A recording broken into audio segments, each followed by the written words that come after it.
इसमें देवताओं, प्रकृति, समाज सबके प्रति अपने फर्ज निभाना शामिल था।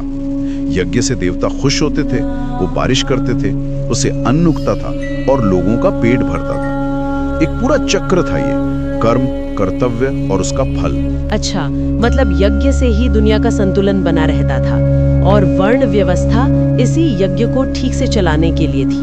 बिल्कुल, हर वर्ण अपने तय काम करके इस यज्ञ वाली व्यवस्था में अपना हिस्सा डालता था।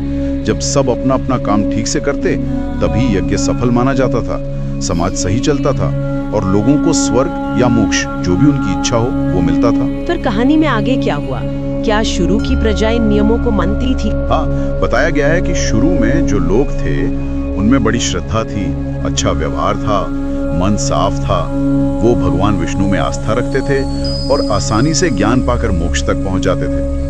फिर धीरे धीरे लोग अपनी रोजमर्रा की जिंदगी, खेती बाड़ी वगैरह में लगे। यहीं पर 17 तरह के अनाज का जिक्र आता है। धान, जौ, गेहूं, तिल वगैरह जो गांव में उगते थे। और 14 तरह के अन्न जो यज्ञ में काम आते थे, जिनमें कुछ जंगली अन्न भी थे, जैसे सांवा, तिन्नी। ये दिखाता है कि यज्ञ और अन्न का कितना गहरा नाता था।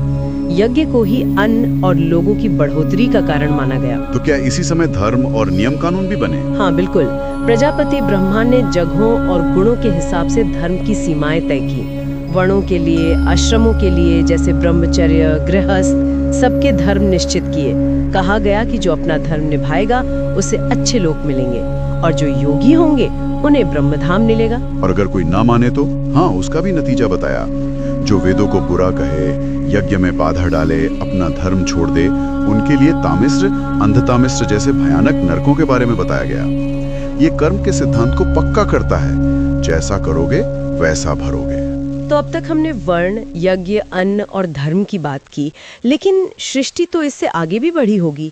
मानस पुत्रों का क्या हुआ? हाँ बिल्कुल, देखिए, ब्रह्मा जी ने पहले मानस सृष्टि करने की कोशिश की, मतलब मन से ही पुत्र उत्पन्न किए, सनक, सनंदन आदि।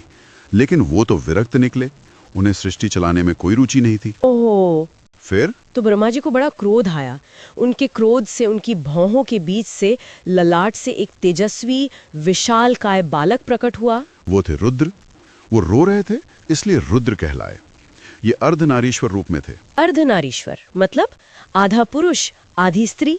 हाँ, ब्रह्मा जी ने उन्हें कहा अपने शरीर को 2 हिस्सों में बांटो, तो रुद्र ने स्त्री और पुरुष भाग अलग कर दिए। पुरुष के 11 रूप बने, जिन्हें एकादश रुद्र कहते हैं, और स्त्री के भी अनेक रूप बने, कुछ शांत, कुछ उग्र। अच्छा, 11 रुद्र। और फिर सृष्टि आगे कैसे